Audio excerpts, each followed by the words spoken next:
and welcome to my channel. My name is Colette and I am a intuitive tarot reader, but the reading that I'm doing today is for the new moon in Cancer that is taking place actually tomorrow. So although by the time I get this up it'll probably be tomorrow. So I'm doing it on the 9th and the new moon is actually in the UK happening on the 10th. And this is the astrology part of the reading that I'm doing. I will also be doing the tarot part of the reading at a later date, probably tomorrow, as the new moon energies are actually taking place, as I like to do it on the same day if possible, to actually get the full feeling of the energies that are occurring at that time. So there will be a free natal astrological link in the description box below for you to check out your own personal charts as well, so that you can have a bigger understanding of what that means for you at this time with this new moon energy in Cancer. And I'm calling this reading Reborn Through the Heart. So hopefully you will understand more of that as I go through. But the first card I'm going to show you here today, again we have the new start is coming, new moon energy.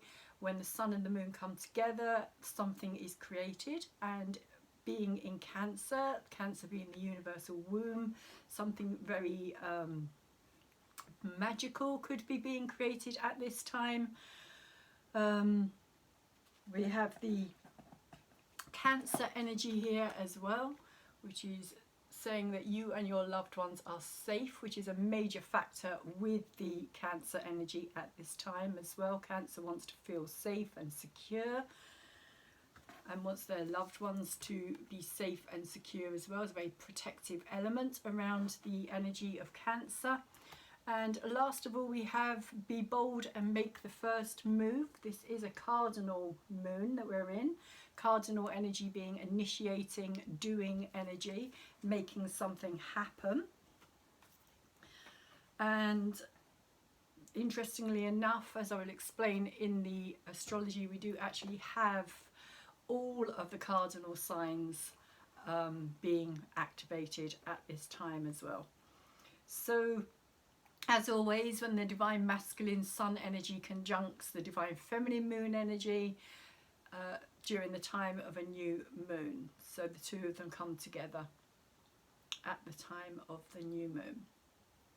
The new moon is taking place on the 10th of July at 2:16 hours UK time. In other parts of the world it's actually happening today on the 9th, but in the UK it's happening tomorrow, and it's happening on the 10th of July in the cardinal energy of the 4th house, which is the first water sign, Cancer, at 18 degrees and 1 minute, 18 degrees basically. If you have any planets points between the 13 to 23 degrees of Cancer, this new moon will be having a major effect on your life over the next fortnight. And it is a super sensitive moon because it's in Cancer, so there's going to be a lot of emotion coming up, a lot of feelings that people may not be expecting to happen out of the blue, quite possibly. So if you have any planets or points at those degrees between the 13 and the 23 degree mark of the Cancer new moon, you may want to check that out for yourself to see whether or not you do, because you will feel it really quite intensely. So also any planets or points at those same degrees of the other three cardinal signs as well. So we're talking Aries, Libra, and my brain's gone completely blank there. Aries, Libra and Capricorn energy, of course. Any of those three, and you will also feel the intensity of this sensitive moon. You may want to check out where those degrees in Cancer fall for you in your personal chart again, because although it's collectively happening in the 4th house of Cancer, It will also be affecting us all individually, depending on where the point of 18 degrees falls in which house. So whichever house it happens to be in is where we will see it and experience it the most. So the sun and the moon are both sextile to Uranus, which is also why there could be a lot of kind of upheaval of emotions as well, kind of unexpected events happening. And Uranus is in Taurus at 14 degrees and 6 minutes, and he's trining with Neptune in Pisces, or the sun and the moon, sorry, are trining Neptune in Pisces as well. And they are also in an opposition with Pluto, so all big planets that are involved at this time with the sun and the moon. The outer planets have a bigger effect on our lives, a longer lasting effect on our lives as well, because they are major planets, major energies. So all of these connections being made by the sun and the moon are going to have massive changes. And there is no going back. The future is being created now, because that's another energy with Cancer as well, being the womb. It talks about creative energy within the womb, creating something new. So the future is being created now by the universe, and we're kind of being told not to fight against it, but to go with our feelings. So although we've got all these big outer energies pulling at us and tugging at us, the sun and the moon are kind of saying, because it's a new moon as well, they're kind of saying go within, because when it's a new moon we kind of want to become more inner looking, more reflective rather than outwardly expressing. So it's kind of saying don't get distracted by everything else that's going to be going on around and outside in the bigger outside world picture at this time, because there could be, and there will be, a lot of chaos happening with Uranus involved and Pluto and Neptune. There could also be a lot of kind of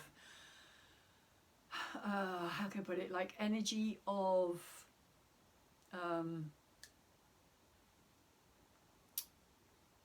like illusion in a way, of something seeming to be one way but actually not being that way. So it's kind of saying don't get caught up in possible like fantasy in a way as well, like, you know, be really discerning at this time, but try to remain within the heart, because Cancer is very much about the heart energy as well, coming from our feelings, knowing how we feel about something.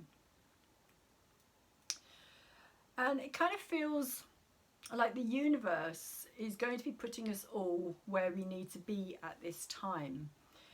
It also feels like the veil or the spell, kind of that illusionary fantasy energy that has been cast upon us by Neptune for quite some time now, is going to be kind of ripped from our eyes in a way. It's kind of like suddenly seeing things completely differently, like seeing the truth of something or the reality of something as opposed to how we thought something actually was.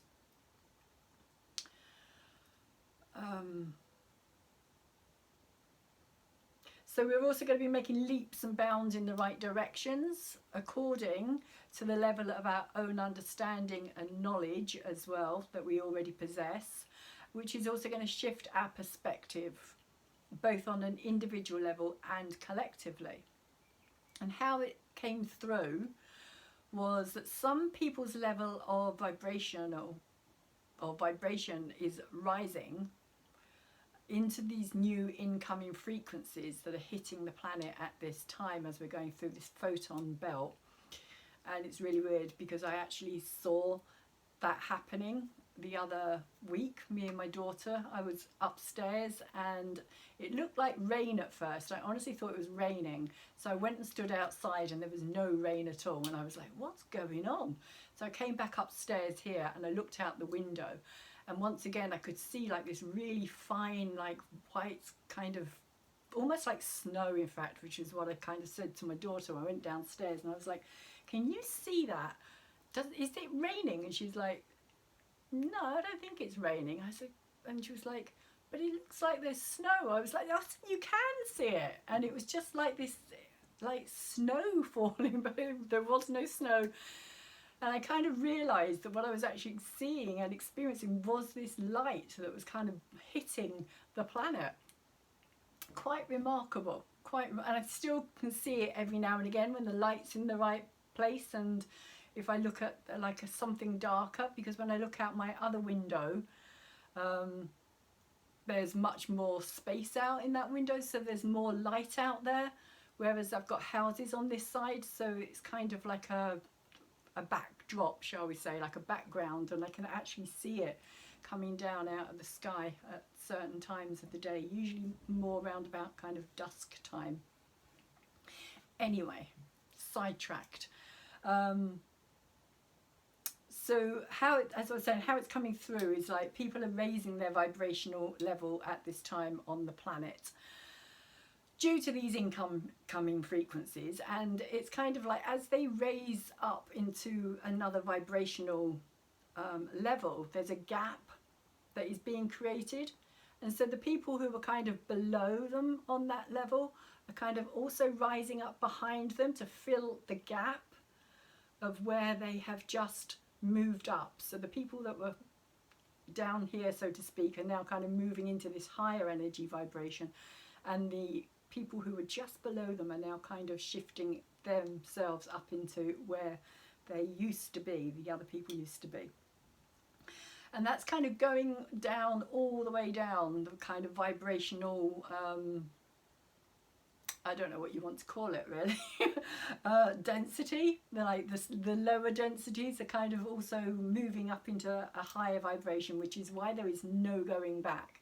It's like once you've shifted into those kind of vibrational levels or energies, that's it, you're not going back again. So yeah, shifting down or up through the vibratory scale.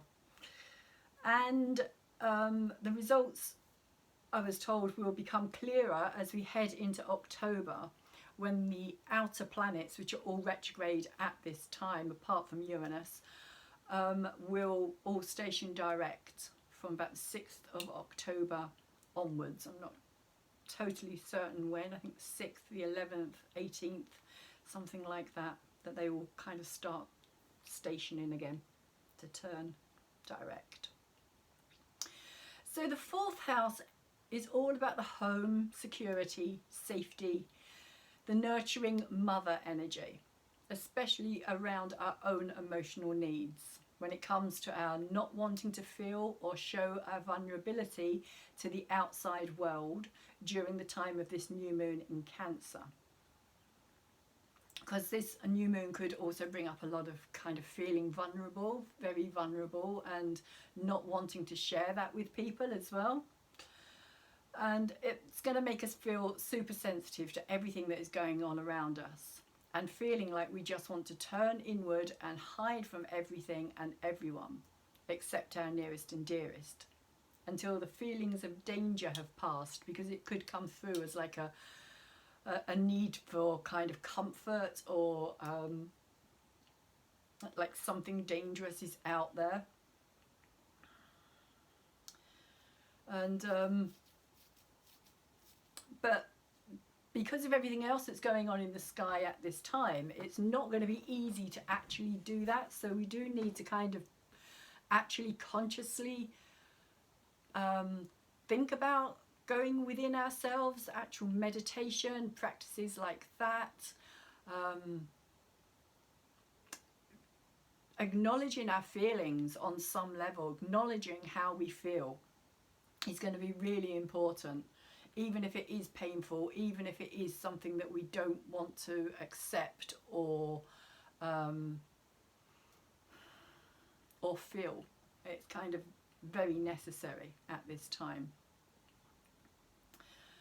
But like I was saying, it's not going to be easy, because outside of this we have the sun and the moon in a T-square in an opposition to Pluto at 25 degrees 44 minutes, who is retrograde, in Capricorn, of course, still there, and Eris at 24 degrees 38 minutes in Aries, which is putting a huge amount of emphasis on this continuing square from Pluto and Eris.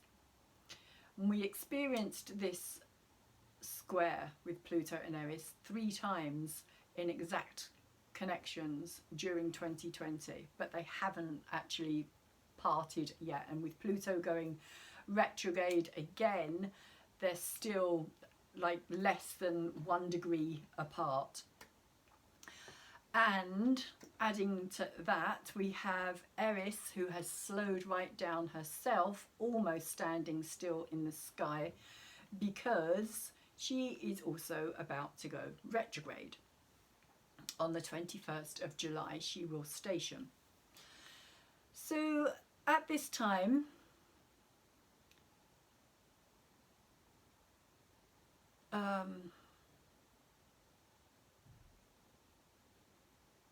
as the sister of Mars, she represents the disregarded and disallowed empowered energy of the female psyche, who over the centuries became tamed and subdued into submission, with the idea of the nice girl, the kind your parents would approve of, and the idea of girls being born and raised to be used as pawns or chattel as a way of levelling the family position.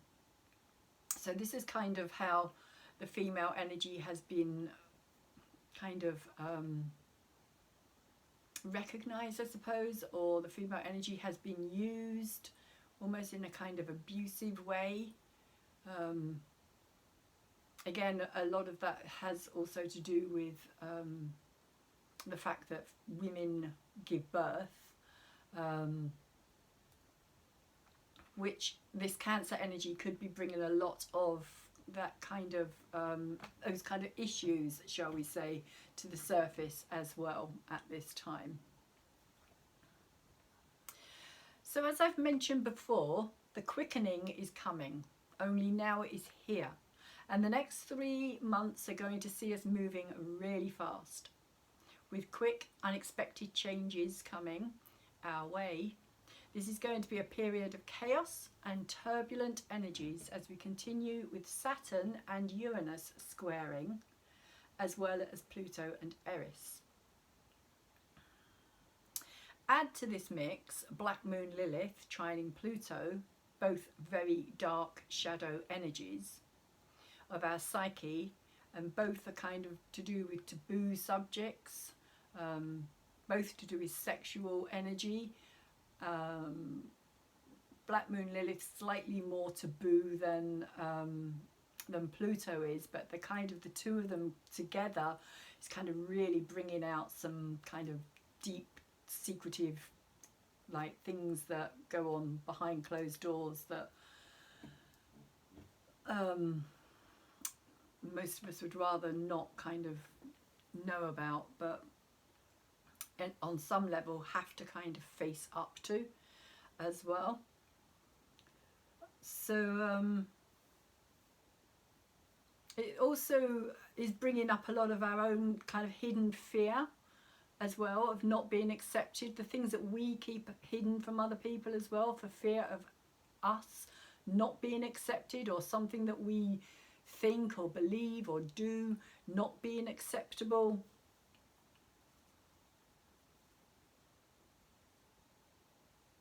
So yeah, if we were to reveal kind of certain aspects of our own nature, there is this fear of people kind of alienating us or isolating us, and there has been a lot of that kind of energy going on. Again, I still think that Black Moon Lilith has got a huge part to play with everything that we've just experienced over 2020. So Black Moon Lilith has entered the very last degree of Taurus as well. So that's really emphasizing all of that Black Moon Lilith energy. And she's also the kind of anger, subdued anger in a way. So when any planet reaches the 29-degree point of a sign, any planet or point reaches that point of the 29-degree, it's really emphasizing not only the planet's energy, but it also emphasizes the actual sign's energy as well. And Taurus is our physical environment. It includes the body we inhabit, as well as what we value in life, and the reasoning why we value it, which is going to be different for everybody. So Black Moon Lilith is also at this time being given extra emphasis, as she's also beginning to make a square with Jupiter, which is the planet of expansion and pushing beyond the boundaries, who is sitting at 1 degree 35 in Pisces, which is the sign of no boundaries.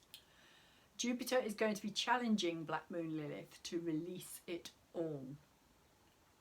So we could see a lot of stuff coming out that is going to be quite kind of shocking, and things that, again, we'd probably rather not know, but on some level we need to. A lot of emphasis on this Black Moon Lilith energy being at 29 degrees, being square to Jupiter, the planet of magnification and emphasis itself, and being in boundaryless kind of Pisces, and Jupiter itself also being, like I was saying, you know, the planet of pushing beyond boundaries to kind of really force something out there. There could be a period of time where it's just going to feel quite kind of emphasis on the dark energy here, kind of shadow energy coming up for us all at this time. Shadow energy on a personal level, but also shadow energy on a collective level as well, and having to deal with a collective kind of history or story here. So Taurus is a fixed sign, which means it likes to keep things steady. The expression "call a spade" was definitely first said by a Taurian who has kind of a blunt honesty, which you can't deny. And Black Moon Lilith carries with her all the buried, unspoken emotions, which I was feeling. It was like a silent, strangled scream, like something that really needed to be expressed, but it was kind of being kept within us, like this scream that we needed to let out, but it was silent. It was a silent scream. It was like screaming from within.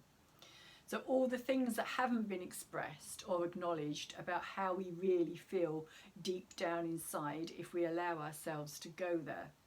Taurus rules the throat and the throat chakra, and it needs to be opened instead of cowering in fear of being heard and seen, especially as Black Moon Lilith is just about to cross over into Gemini, the sign of communication, on the 18th of July, which of course in the UK happens to be the day before that kind of special day is occurring. So it will be interesting to see what actually occurs around that time. So Jupiter in Pisces could also bring out the victim mentality of believing that we are not able to do anything about anything and just letting ourselves be carried along in the current with the rest of the fish, because Pisces does have that kind of victim side to them as well, where they kind of surrender to outside circumstances, shall we say. So instead of kind of like feeling like they can do something about it, it would just kind of overwhelm them, and they'll just accept rather than kind of challenge it. So again, because Jupiter is the planet of expansion, we could definitely be feeling like we have no choice at this time, or believing, because Jupiter is all about beliefs as well. So, but it is just a belief, it doesn't necessarily mean it's true. So fortunately for us though, we now have Mars in Leo at 17 degrees 37 minutes, giving us back some of our drive, fire, passion and courage, while he's opposing Saturn at 11 degrees 49 minutes, more or less 12 degrees. Saturn is also retrograde and is squaring with Uranus. This is forming one of the 3 T-squares we are experiencing at this time. This one is creating a lot of pushing forward motion from Mars, while at the same time feeling restriction around that movement with Saturn as the outside force of control.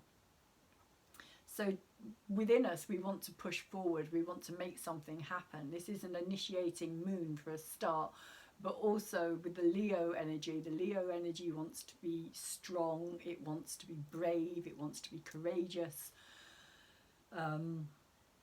But Saturn is kind of there saying, no, hold back, hold on, I'm not going to allow this to happen. This isn't how it should be.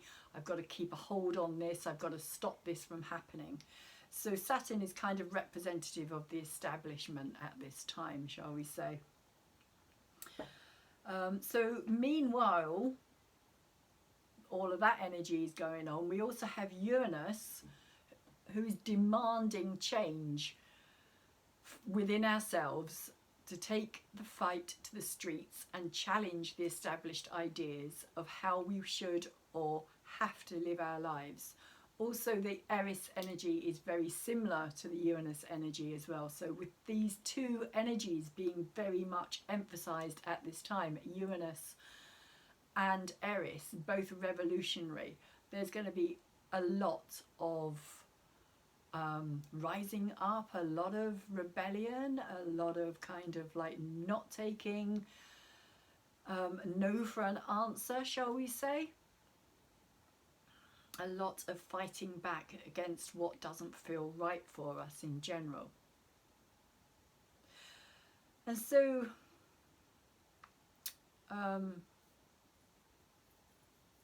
we're also kind of being reminded to remember our sovereign nature, to find our inner warrior, warrioress, and rebel against that status quo of those who would enslave us all to a life of servitude.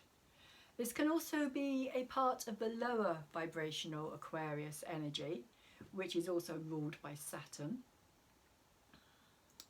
And so the Saturn is the more kind of, lower vibrational kind of keeping things as they are, whereas the Uranus energy is kind of trying to change everything, kind of literally change,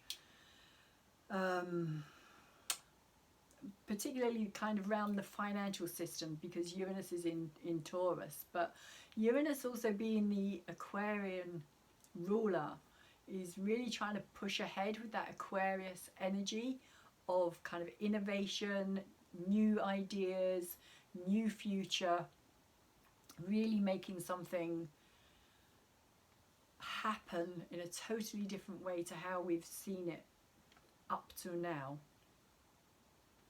how we've lived our lives, how we've experienced our lives. And this kind of, for me, this includes things like the free energy,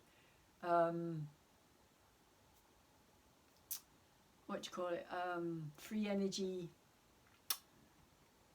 brain's gone completely dead, but the fact that we don't have to be living the way that we are living with these kind of fossil kind of fuels and still kind of digging up the planet and, you know, creating huge problems elsewhere in other countries, all because we need to have this resource or that resource. It's like there's such alternative lifestyles, shall we say, that are possible if we can break through this kind of Saturn barrier.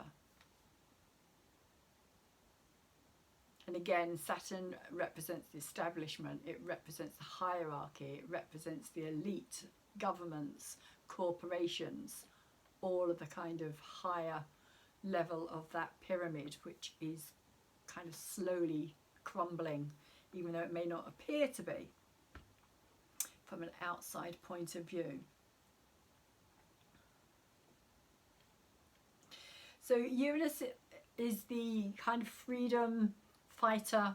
He wants us to be able to make our own choices, our own mistakes, in order to grow from our experiences of what is right and what is wrong. It is the desire to live by our own conscious knowing, rather than being told how we should live, rather than being kind of parented, shall we say, from a higher kind of governmental source.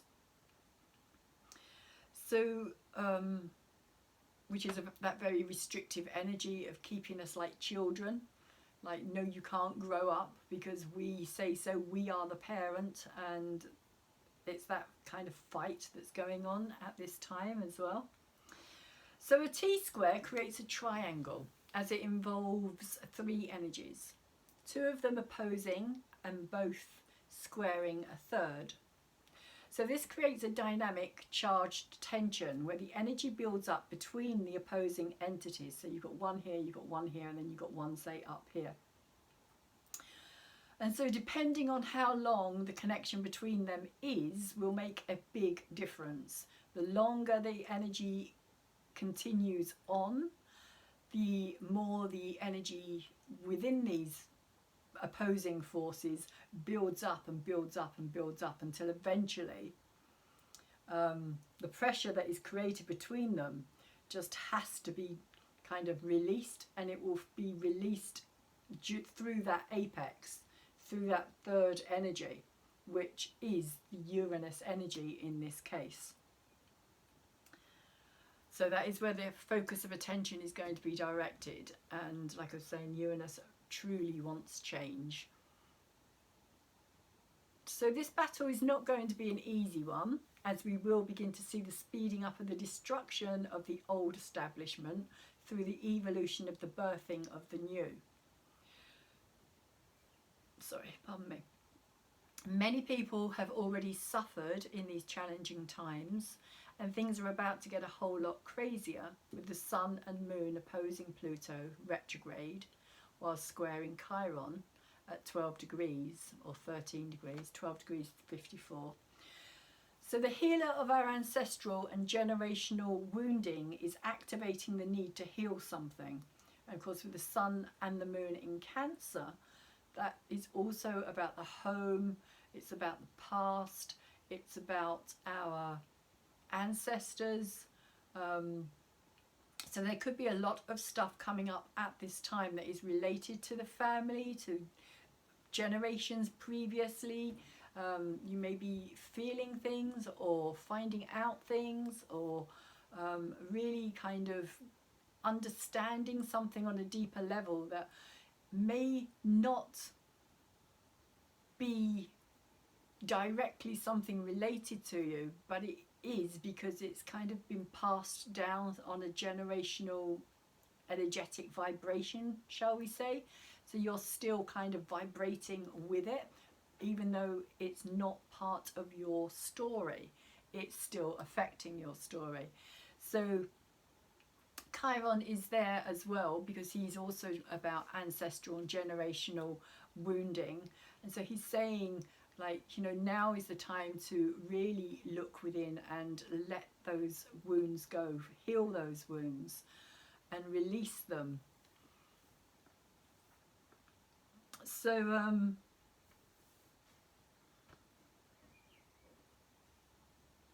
yeah, it's kind of activating the need to heal something deep within us that we probably have been carrying for quite a long time. And like I was saying, it may appear as well like a new fresh wounding, like something that has happened recently, like it's been triggered recently because of the square to the Sun and the Moon and Chiron, which will act, it's like acting as a catalyst. But what it's kind of saying is, although you may be thinking that this is where it's coming from, this emotion now, because that's what you're feeling where it is. It's kind of saying that there is something deeper here that is triggering it in the first place. If it wasn't there, whatever has just happened wouldn't have activated that energy within you. So there is a bigger story behind that. Also, it could be to do with the masculine and feminine energy. It could be to do with parenting or our own masculine feminine dynamic within ourselves, because Chiron is trining our other feminine and masculine aspects, which are Mars and Venus at the same time. And Mars and Venus are conjunct in the sign of passionate and courageous Leo. And so they are also going to be kind of helping in that level. A trine is always a good energy. So it's kind of helping us to look, to be brave, to be courageous, to actually kind of do something about this so that you don't have to carry it anymore.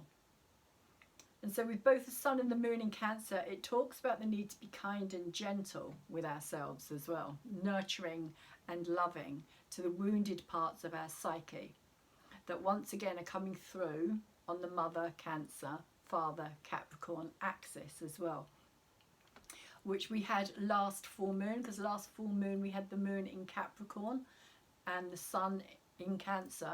So there was that Mother-Father axis there then as well. But now the sun, both the sun and the moon are opposing Pluto, who's also in that masculine Father Capricorn energy still. And so there could be something that needs to be released on the very kind of masculine side of something here. And the idea of something being finalized from our past that there is no going back to could be on a much deeper, larger level, kind of to do with this patriarchal system as we know it. And the emergence of a more kind of female, matriarchal centered way of moving forward, kind of putting the home and family in the center stage instead of the idea of businesses and corporations having the power. It's kind of bringing it all back again to grassroots, and the grassroots is that the family is where it all begins.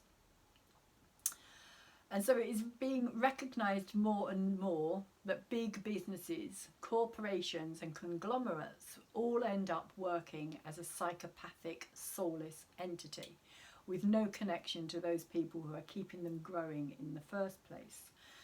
So the idea of corporations being in control of us, the idea of these kind of faceless entities knowing all about our personal details and kind of invading our space, invading our homes, invading our privacy, which is something that Cancer is very kind of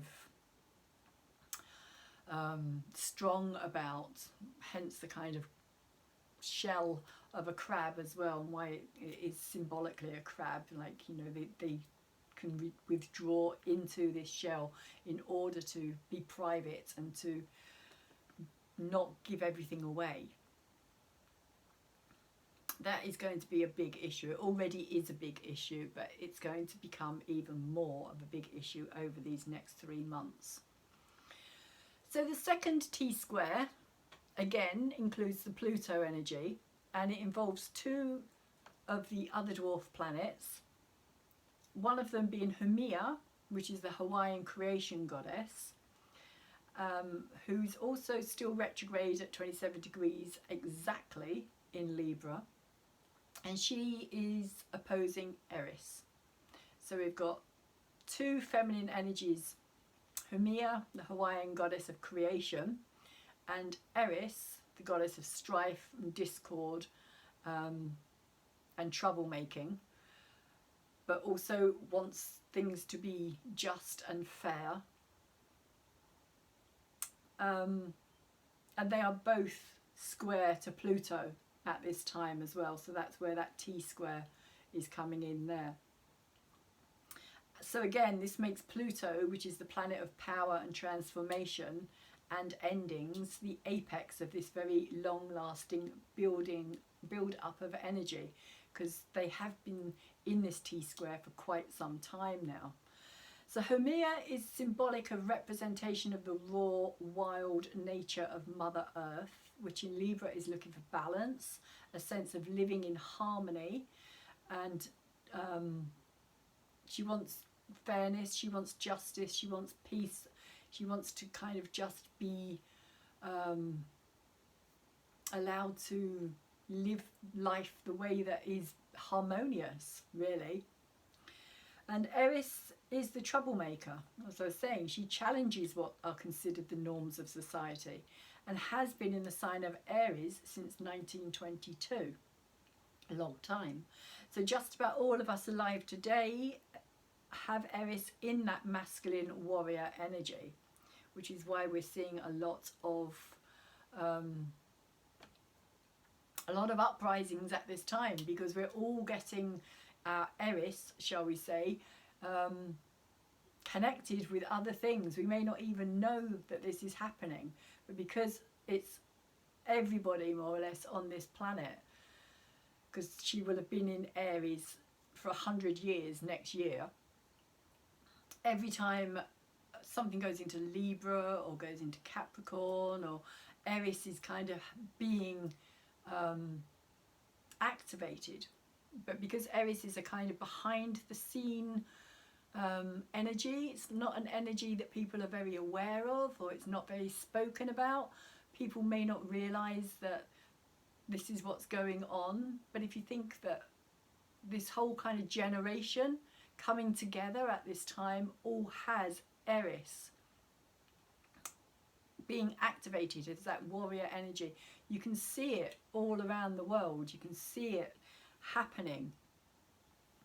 And in fact, it was what happened back in 2018 with all of those uprisings around the world, which by the end of 2019, because they started in 2018 but went right the way through 2019, there was 47 countries all in turmoil for various different reasons, but mostly to do with dissatisfaction with the ruling establishment of those countries.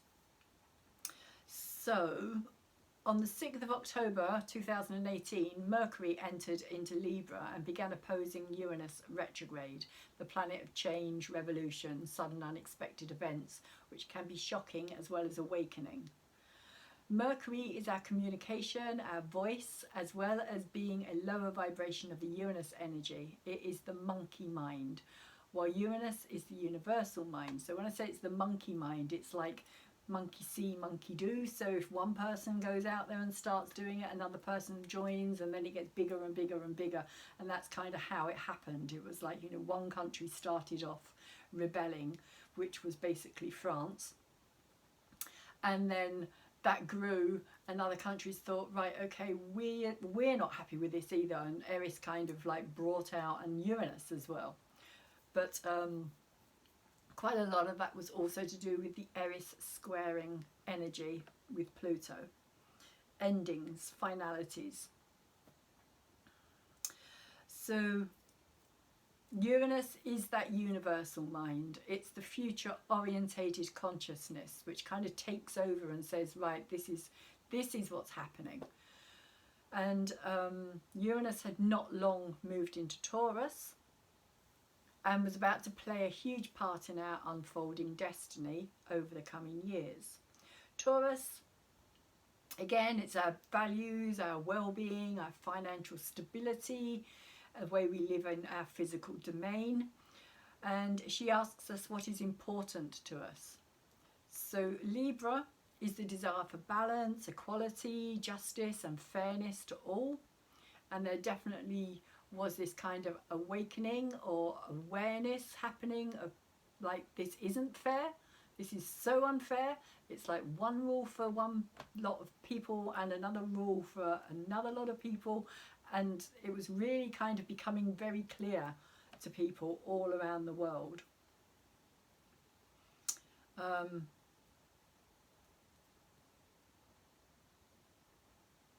And both Taurus and Libra are ruled by the planet Venus as well.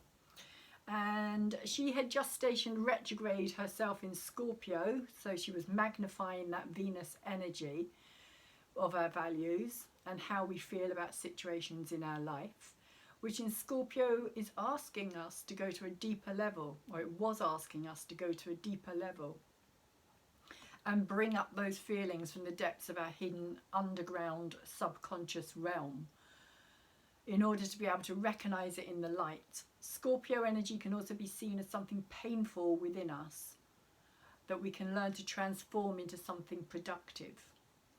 And I was seeing it as it was a time of kind of entering into a birth canal, like entering that birth canal, like with the Uranus energy. It was almost like how I was seeing it was this tunnel that we were all kind of being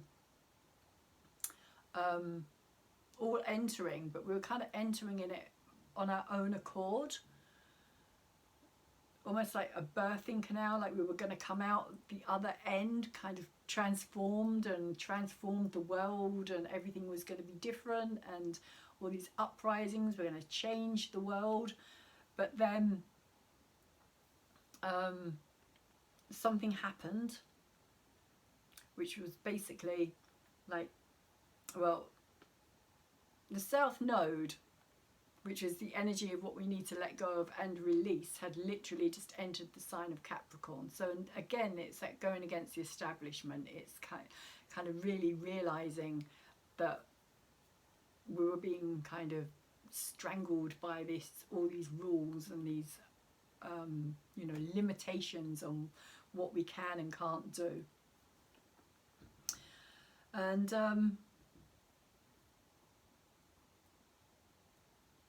it was also square in Uranus at 29 degrees, that 29 degrees mark again. And Uranus being such a slow moving planet, it stayed at 29 degrees for quite some time. And it was at 29 degrees of Aries as well. So Aries is that warrior energy. And so they were almost like more or less exact. I mean, they were the same degree. So the first signs of unrest began on the 17th of November in 2018, when both Mercury and Venus also had just stationed around the same time. Again, more emphasis on the stationing energy. Mercury in Libra was retrograde, and Venus in Scorpio was about to move forward. Again, magnifying our value system and our voice. Only this time she was opposing the rebellious energy of Uranus at the very last degree of her home sign. Adding yet more tension, as the last degree of any sign emphasizes its characteristics.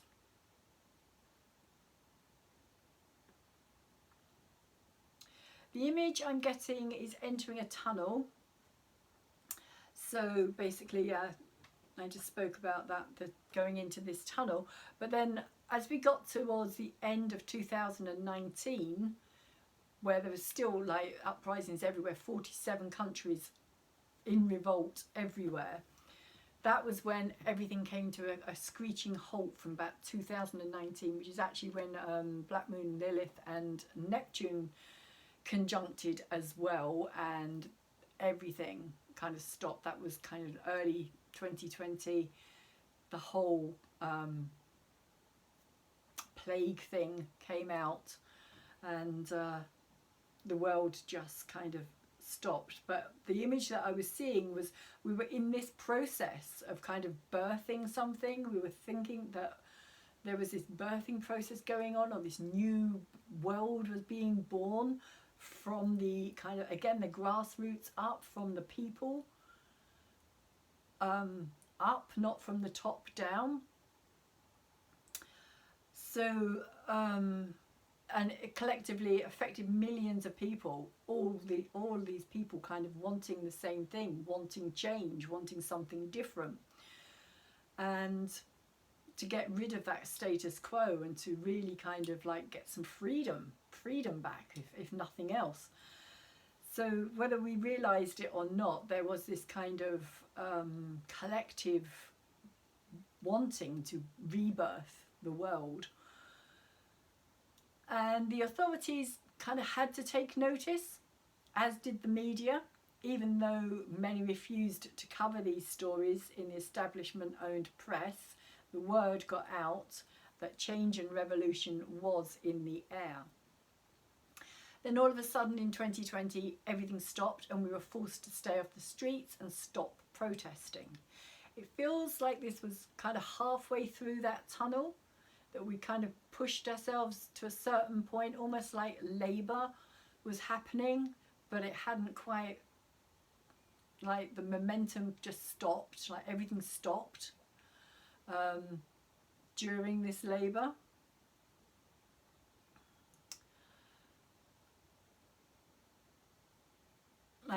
And we were pushing to come out the other side, and from a psychological point we were all kind of plunged into this darkness and had to face a huge amount of our own fears, almost like suddenly being kind of caught in this tunnel and trapped in this darkness and not knowing what was going on. And we could see the light at the end of the tunnel, but we couldn't get there, we couldn't reach it.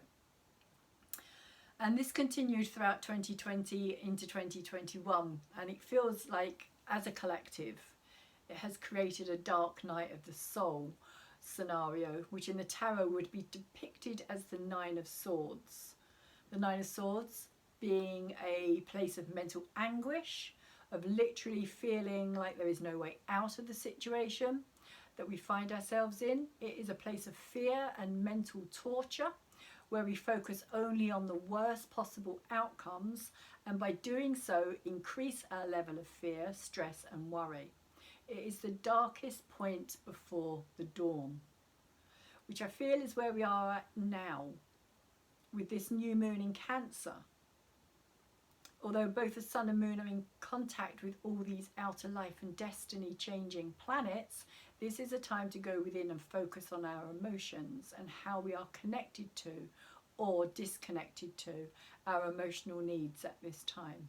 Cancer is also the universal womb, where life is created, with her ruling sign being the moon, which governs the menstrual cycle.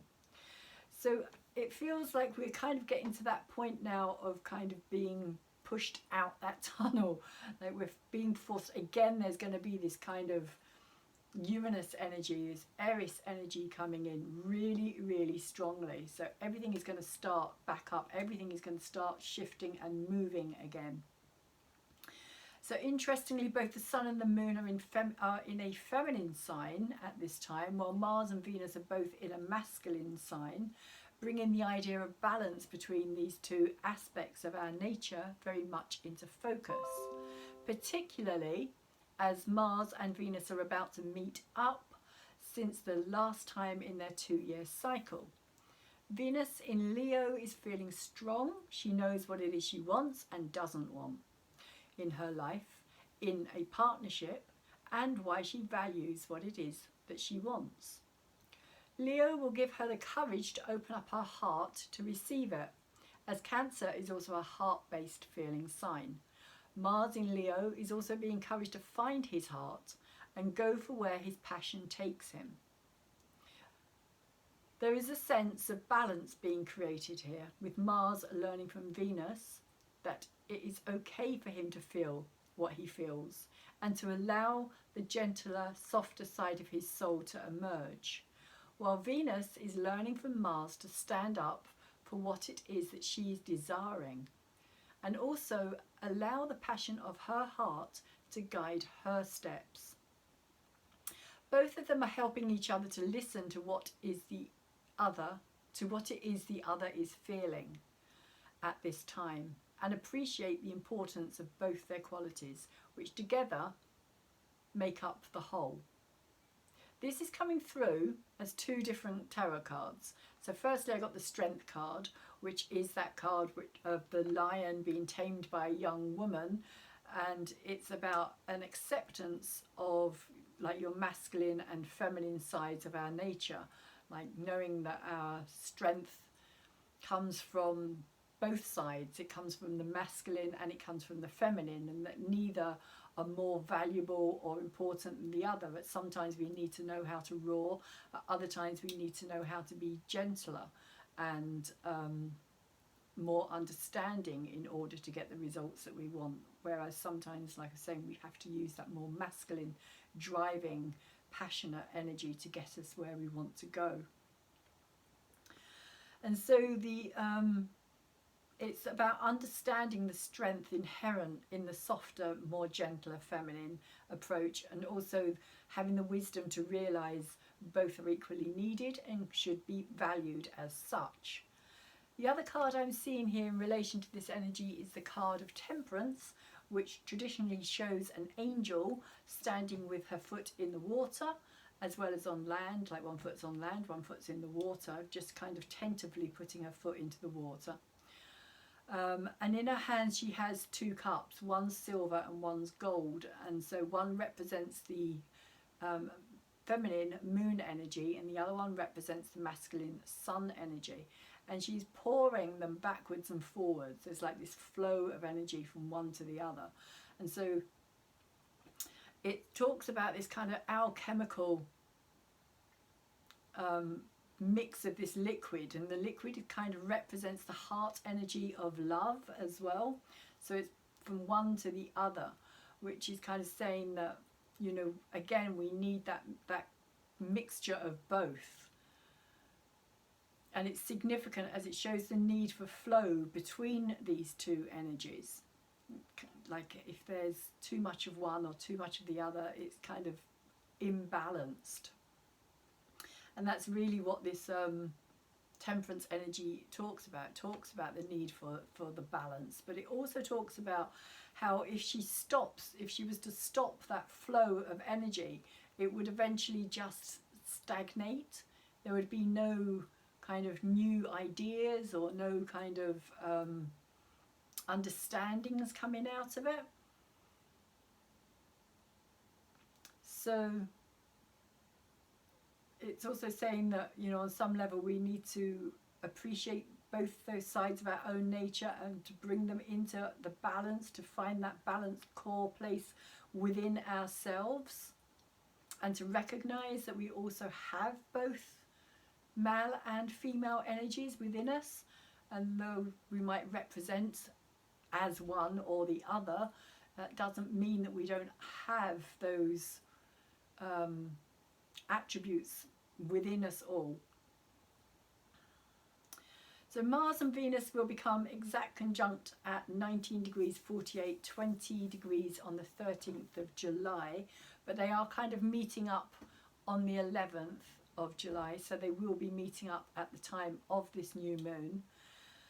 And they are both going to be square to Uranus at the time that they meet as well. So again, more Uranus changing dynamic energy, implying that something could well be shaken up in the dynamics of our relationships in one way or another. Also, it could be to do with finances, financial values. Being in Taurus, again, Uranus in Taurus. But the Mars and the Venus energy in Leo is also going to be able to give us the courage to kind of make those changes that we need to make. So check out which house this falls in for you personally, as this again is where this energy will show itself and have the biggest effect. And if it falls in either your 5th or your 7th house, this could imply that there is a new relationship on the horizon. So Mercury has just come out of his shadow period, which began in Gemini back in May and ended on the 7th of July. He will enter Cancer on the 11th of July, again, new moon day, or sorry, a day after the new moon, and cross over the axis Mundi or world stage, meaning we will probably hear about things related to this Cancerian energy. And as it's to do with Mercury, it will more likely than not involve the media, and communication, information, data, especially as at the time Mercury is trining Jupiter.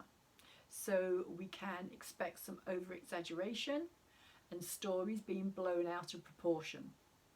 Something else that is happening at the time of the new moon is a grand cross in all the cardinal initiating energy signs. So that's Cancer, Capricorn, Aries and Libra, which will be activating the houses of the 4th, the 10th, the 1st and the 7th. And the desire to get things up and moving will be felt very strongly. In fact, we won't be able to ignore it. Things are going to kind of really start shifting for us very fast, very unexpectedly. And again, it's bringing ourselves back to that heart energy. It's bringing ourselves back to what it is that feels right, feels good for us, what it is that we now want to take forward with us into our new future. So, the Sabian symbol for the 18 degrees of Cancer is a hen scratching the ground to find nourishment for her progeny. And the keynote is the practical concern with everyday nourishment necessary to sustain one's outreaching activities. So every mother is originally responsible for the feeding of her progeny, and all the activities into which a person has poured his energy are his symbolic children. He has to feed them with social substance gathered from the ground of his community and to watch with concern over their unfoldment. The tender stem consolidates into the tree trunk, the chicken into the hen, the infant into the theoretically self-reliant and socially wise adult. Which is kind of what I feel that this energy is about at this time. It's like growing up. It's like being allowed to grow up. It's like we want to grow up. We want to grow up on a spiritual level. It's like we know that there's more now to this life. It's like, particularly if you believe in reincarnation, it's like you know you've been here, you've done it, you've kind of like experienced so much now that it's like when people say, oh, that's an old soul, it's like we are on some level all old souls. We've all kind of been here. Some of us many more times than others maybe, or some have just kind of not come back for a while. But anyway, it's kind of saying that there is this need for us to all grow up at this time, particularly with Pluto in Capricorn and Saturn having just gone past Capricorn as well over the last few years. It is a time of maturing. It's a time of kind of responsibility for ourselves, for our own thoughts, our own actions, our own bodies, minds, families. It's kind of saying, you know, we want to take that responsibility back. So the third stage of the 22nd fivefold sequence shows the results of the two previous stages, the seed, germ and the growing plant, requiring the chemicals of the soil for its daily growth form a clear sequence. And what is at stake here is the fulfilling of life's responsibilities. So I thought I would just throw in the Sabian symbol for the 20 degrees of Leo, which is where the Venus and Mars conjunction is happening as well. And this is the Zuni Indians perform a ritual to the sun.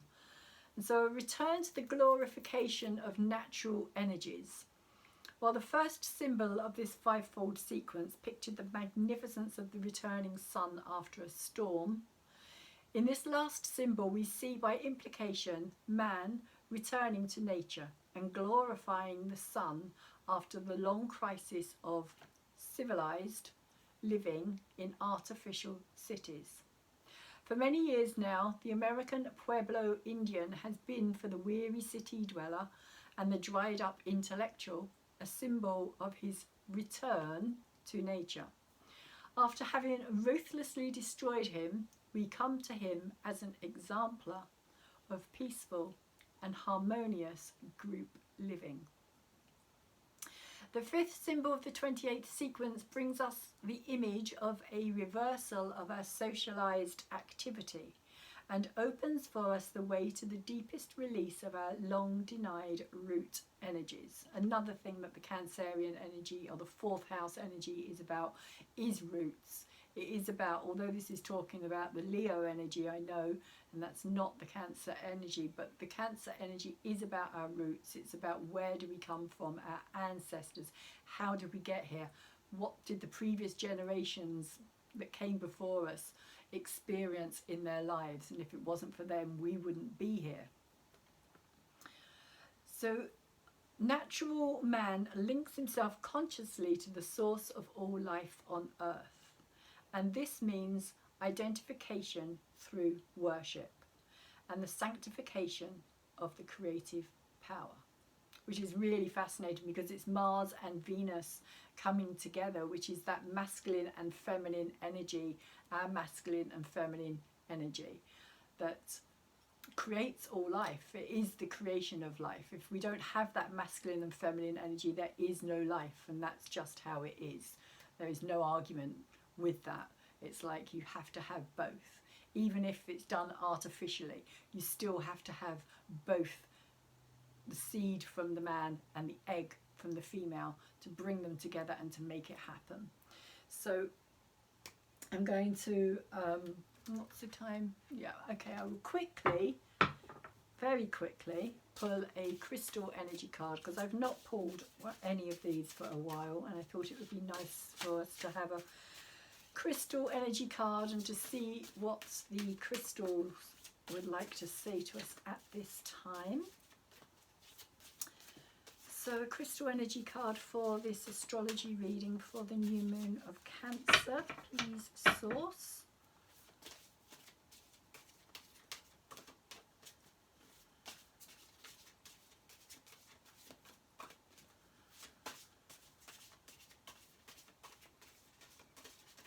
Which card would you like to give us? Which is the card that best suits the new moon in Cancer energy for the collective at this time, please source. Card for the collective at this time.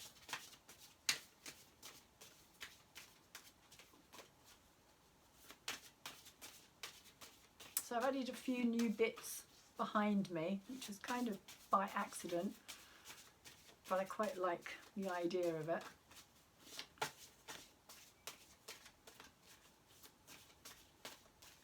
I don't know if you can actually see them very clearly.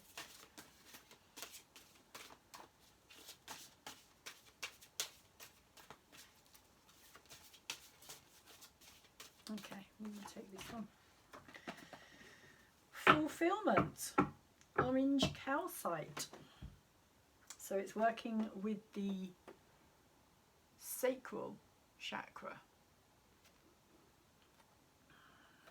Orange, sacral, creativity, fulfillment, 31.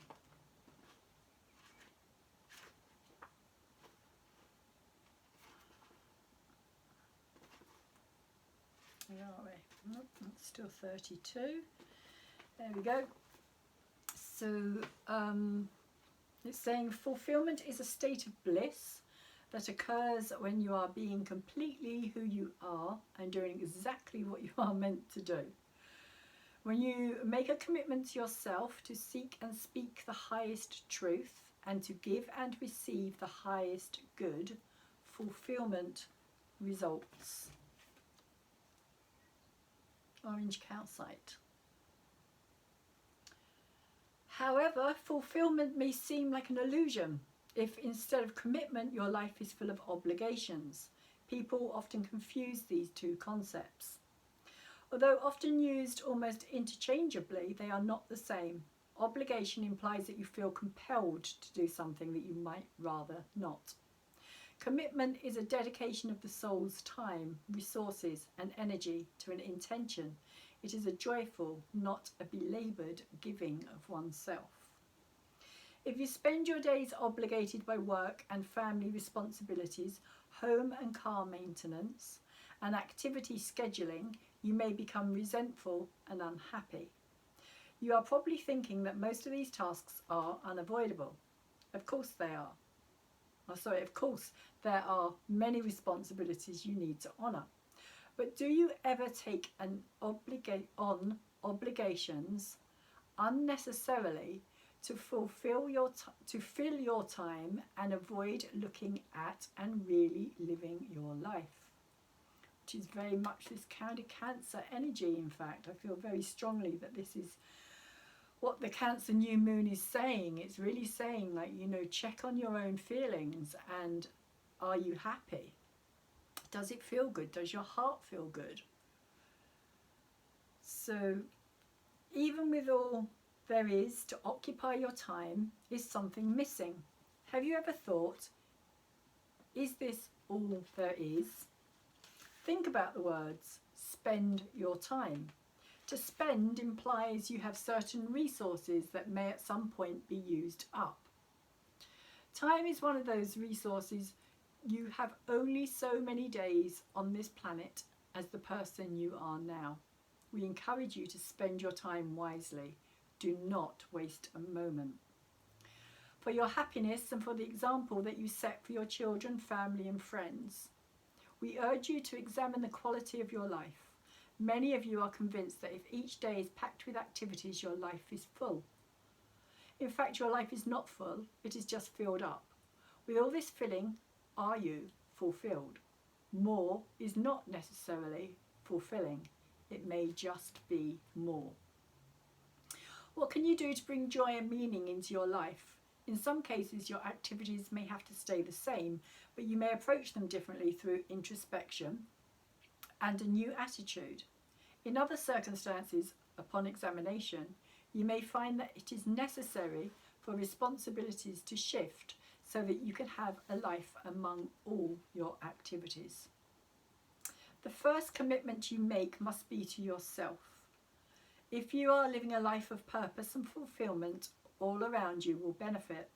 If you are not, you will be unhappy, and that too will affect everyone that you touch. Why have you drawn our card today? What guidance are you seeking? Are you looking for the treasure, the trove of fulfillment? What will it look like when you find it? Do you wonder how you can contribute to the fulfillment of others? What will make your heart sing? Sorry about that was a bit glary. Your mission this lifetime is valuable to the well-being of all and the survival of planet Earth. You need not be a great scientist, artist or orator. You may find your special work driving daily carpools, inspiring young children to treat each other with respect and love. Your mission may be to stand up against discrimination that you encounter in your workplace. Your purpose may be to fill soup bowls at a homeless shelter. Each of us in the universe has a calling. This calling is a beckoning of our souls to explore how we can inspire or help others. There are countless ways that love and caring can express themselves. One of our purposes is to be here, speaking with you, to let you know how priceless are the gifts you have to offer. We are the orange companion of the second or sacral chakra, designed to help you tap into this center of creativity, to fashion your life of fulfillment. To find your calling, you must look and listen with the eyes and ears of your soul. Where you see need, offer help. If you long for fulfillment, you will find it in the grateful smiles of others you have comforted. You will see it in the eyes of a stray animal you have fed. You will experience it when you realize that you are making a positive difference in the world. Fulfillment is waiting for you to discover it. Fulfill yourself in such a way that more love and compassion will be spread throughout the earth and the universe. Each of us has unique gifts to offer. Use your special gifts to fill your heart and illuminate the lives of others. Bless you, friend. Well, I think it kind of quite fits in with that Cancerian energy. the heart energy of Cancer.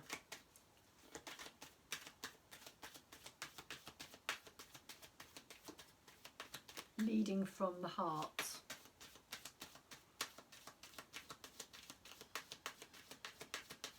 Even though it is actually the sacral chakra, the creative chakra, which is also where the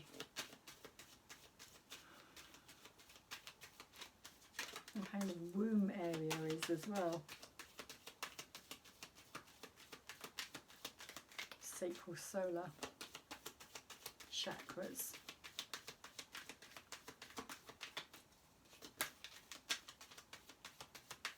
So one last card, the Namaste energies.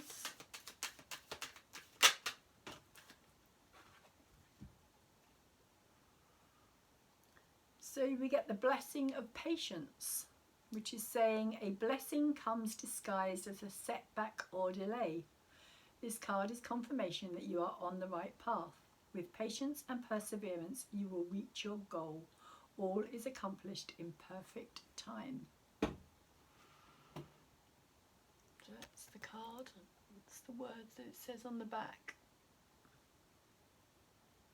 And maybe the delay has been this period of time that we've all had to go through.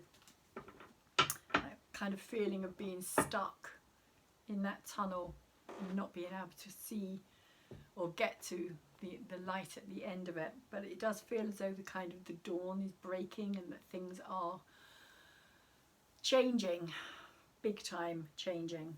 So I'm going to leave the reading there and say thank you very much to those of you who have come over to watch it. I hope that you have enjoyed it. I hope that you may have found something of interest in it. If you have, please could you thumbs it up and like it for me, because it really does make a huge difference to those algorithms that YouTube has on all of the channels that are on their platform. So the more people will get to see it, the more likes it gets, the more it can be recommended on other people's channels as well, and that again makes a huge difference. So please like it up for me, and if you have liked my videos already, which some of you do, I know, thank you very much for having done that as well. And also, if you want to subscribe to me, please do. It would be lovely to have you on my channel. Slowly growing my channel, and I'm hoping that I'm going to be kind of getting past that 150 point. I got to 149 and then YouTube or somebody, I don't know whether it was YouTube done, or I know that YouTube does take people off, but I went back down to 148, but then I come back again to 149. So I'm just one person away from having 150, which just feels like a good place to be. But if you want to see my videos as and when I put them out, there will be that bell that you can tap as well. And also playlist is there if you're interested in checking out any of my other videos. They're all there. I do all the full moon and all the new moon and all the sun signs as well. With the full moons, with the moons, I do the tarot and the astrology as well. And I think I'm going to leave it there and say thank you again. Please enjoy this Cancer new moon, Cancer new moon. And hopefully I will see you all again next time, and take really good care of yourselves.